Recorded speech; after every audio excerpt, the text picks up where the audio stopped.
semuanya, perkenalkan nama saya Nur Fadila. Perkenalkan, aku Lia Aulia Amada Bakti.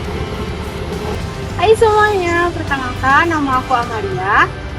Halo semuanya, perkenalkan saya Dedi Siti Tasya.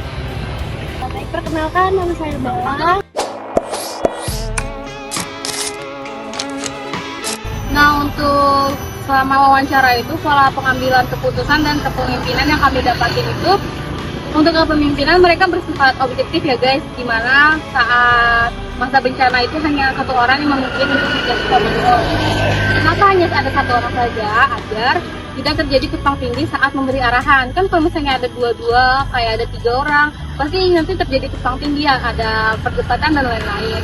Nah, terus pemimpin yang mengkomando ini harus menjadi pemimpin yang adaptif, di mana mereka harus bisa membaca situasi, melihat kondisi secara faktual, dan membuat keputusan berbasis data yang ada di lapangan. Dan untuk pola pengambilan keputusan di BPBPK itu, mereka mengikuti standar minimal pelayanan yang mengacu pada Permendagri nomor 11 tahun 2018, di mana yang pertama itu pelayanan informasi rawan bencana, pelayanan kesiapsiagaan dan pencegahan, dan yang terakhir ada pelayanan evakuasi korban bencana dan penyelamatan.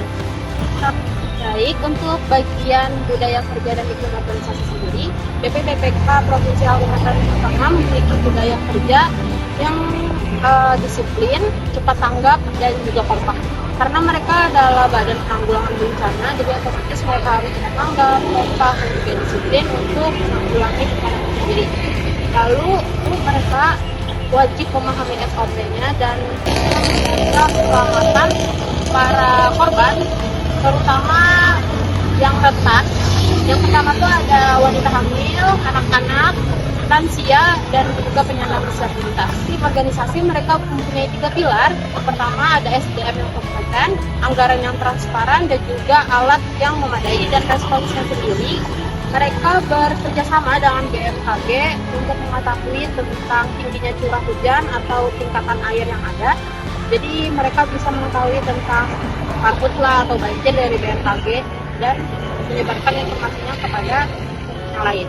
Tangannya sendiri, mereka harus siap 24 jam dan juga alat-alat mereka harus selalu memadai dan fisik mereka harus selalu kuat.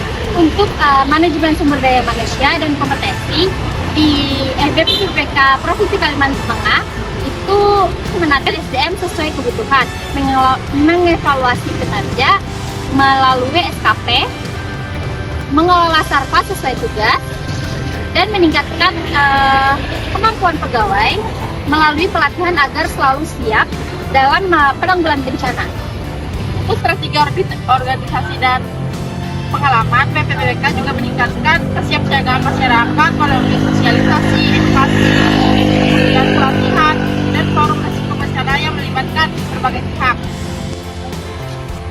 Ya, jadi di bagian penerapan teknologi dalam keberlangsungan organisasi itu yang kami ambil kesimpulannya itu adalah BPBPK memanfaatkan berbagai teknologi untuk memantau dan menangani bencana, namun tetap menghadapi tantangan seperti koordinasi SDM dan anggaran.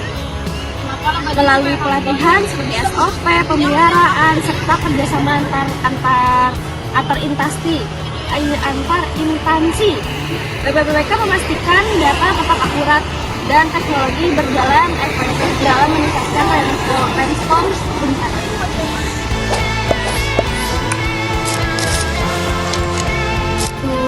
Pengalaman mungkin dari segi pengalaman itu saat kami penyusunan proposal ya, itu banyak banget kendala. Nah, kali itu kami ada ngantar proposal ke satu perusahaan dan jujur di situ kami udah berekspektasi tinggi karena bakal diterima proposal kami, karena kata beliau itu meskipun kami hanya kantor cabang, kami juga membuat proposal untuk jauh lagi gini. Terus kami udah wah, berarti ada lampu hijau nih keterima di situ. Terus pas kami mau follow up, ternyata dia nggak ada di kantornya. Pas kami datang pagi-pagi tuh kata anggotanya kalau beliau lagi ada survei keluar. Terus saya minta nomor HP beliau itu, bapak itu. Ternyata pas kami follow up, kata mereka nggak bisa menerima kegiatan kaji banding seperti itu. Jadi pada saat penyusunan proposal itu banyak sekali kendala, dan pada waktu ngeprint di situ kami berkali-kali ngeprint karena banyak yang salah. Terus saat udah selesai kami langsung ke perusahaan pertama. Nah di perusahaan pertama itu kami kayak iming-imingin akan diterima dan ternyata ditolak. Nah pertama kami saat ke perusahaan pertama awalnya tuh kami berekspektasi tinggi soalnya mereka udah kayak kasih harapan gitu. Soalnya mereka ada cerita kalau mereka sudah pernah kolaborasi dengan universitas lain. Nah, itu ekspektasi kami semakin tinggi.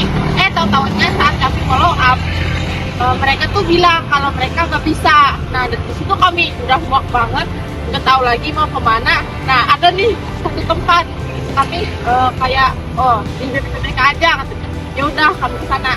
Nah, setelah akhirnya kami memilih BPBPK, awalnya tuh namanya tuh kami kiranya BPBD, dan ternyata BPBD itu ada dua, ada yang kota dan ada yang provinsi. Terus kami majuinnya ke kota dan yang kami datangin malah provinsi. Jadi sampai sana kami revisi juga, dan banyak sih habis itu kayak pas sebelum wawancaranya juga kami main lama cuy. Nah akhirnya mantap BPBPK. Iya. Jadi dari kesan kami dari membuat proposal itu dari perusahaan sebelumnya ke organisasi yang sekarang, yang awalnya kami ngira itu BPBD yang ternyata sudah diterima nama jadi BPBPK. Itu awalnya kami nggak berharap tinggi karena dari sebelumnya itu ditolak, tapi akhirnya ternyata setelah kami membuat proposal itu alhamdulillah diterima. Ada perasaan lega, bahagia, terus